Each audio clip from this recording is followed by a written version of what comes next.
कल्पना कीजिए आप अपनी बाइक या कार में पेट्रोल भरवाने जाते हैं, लेकिन पेट्रोल पंप पर अब वो पेट्रोल नहीं मिलता जो सालों से आपकी गाड़ी में डलाता आ रहा है।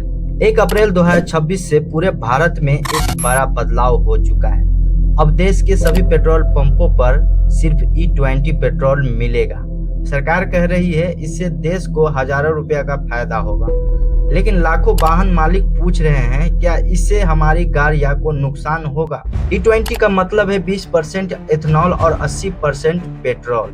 एथेनॉल एक तरह के बायोफ्यूल है जो गन्ने, मक्के और कृषि उत्पादों से बनाया जाता है। यानी अब आपकी गाड़ी में जो ईंधन जा रहा है उसका एक बड़ा हिस्सा खेतों से आ रहा है। सरकार के अनुसार E20 से कई सारे बड़े फायदा हुए।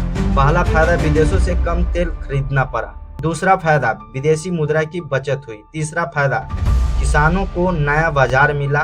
पहले कई बार गन्ने और मक्के की कीमतों को लेकर किसान परेशान रहते थे, लेकिन अब एथेनॉल उद्योग की वजह से उनकी फसल की मांग बढ़ जाएगी। प्रधानमंत्री मोदी ने इस नीति को भारत की ऊर्जा निर्भरता की दिशा में बड़ा कदम बताया है।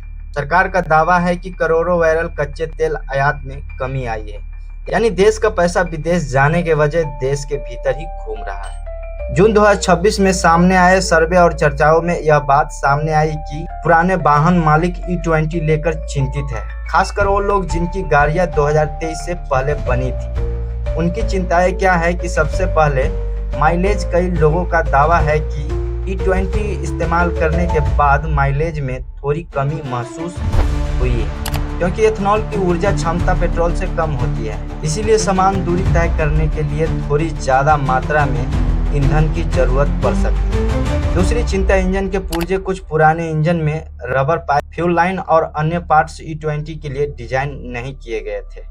लंबे समय तक उपयोग से कुछ हिस्से पर असर पड़ सकता है। यही वजह है कि कई वाहन पुराने E0 और E10 पेट्रोल का वापसी मांग कर रहे हैं।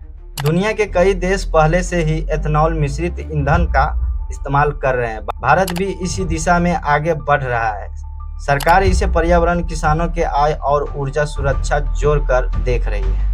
लेकिन दूसरी तरफ वाहन मालिक चाहते हैं कि उसी गाड़ियों की सुरक्षा, मेंटेनेंस लागत और माइलेज को भी उतना ही गंभीरता से देखा जाए।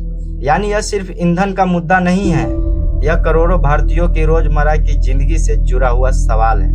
तो ये सवाल आपसे है कि E20 पेट्रोल भारत को आत्मनिर्भर बनाने वाला बड़ा कदम है, या फिर ये फैसला पुरानी गाड़ियों वाले करोड़ों लोगों की नई चुनौती बन सकती है।